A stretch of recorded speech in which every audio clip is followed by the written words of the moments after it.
অবশেষে বিএনপির লাখো নেতাকর্মীর দীর্ঘ প্রতীক্ষার অবসান হচ্ছে।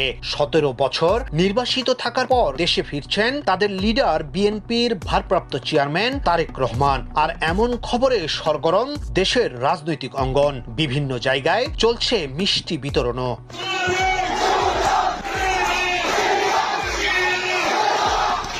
ছাত্র জনতার গণবিপ্লবের মুখে আওয়ামী সরকারের পতনের পর দেশের রাজনীতিতে এখন পুরোপুরি সক্রিয় তারেক রহমান। সমাবেশ সহ দলের বিভিন্ন কর্মসূচিতে ভার্চুয়ালি নিয়মিত যুক্ত হচ্ছেন তিনি। অন্তর্বর্তী সরকার, রাষ্ট্র সংস্কার সহ দলের পরিকল্পনা নিয়েও জানাচ্ছেন নিজের অবস্থান, যার সবকিছু লন্ডনে বসেই নিয়ন্ত্রণ করছেন তিনি।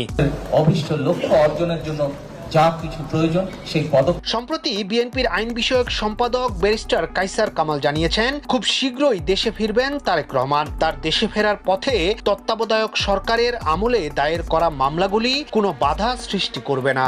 মিথ্যা, বানোয়াট এবং ভিত্তিহীনভাবে এর আগে তত্ত্বাবধায়ক সরকারের আমলে তারেক রহমানের বিরুদ্ধে বিভিন্ন মামলা দায়ের করা হয়েছিল, যার মধ্যে দুর্নীতি, মানি লন্ডারিং এবং ক্ষমতার অপব্যবহারের অভিযোগ রয়েছে। তবে ব্যারিস্টার কামাল দাবি করেছেন, এসব মামলার অনেকগুলোই রাজনৈতিক উদ্দেশ্য প্রণোদিত এবং সেগুলোর আইনগত ভিত্তি দুর্বল।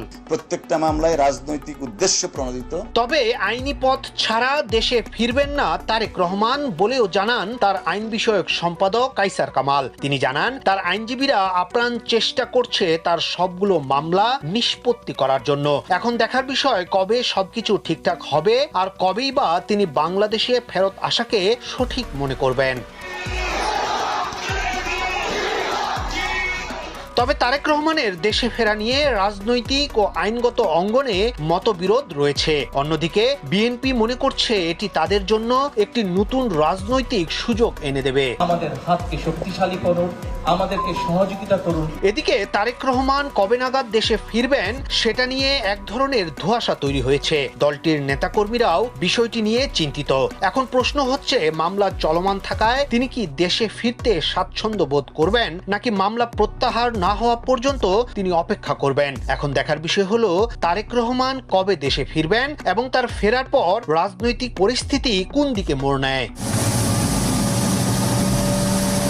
ইয়াসিন আলী, সোনালী নিউজ, ঢাকা।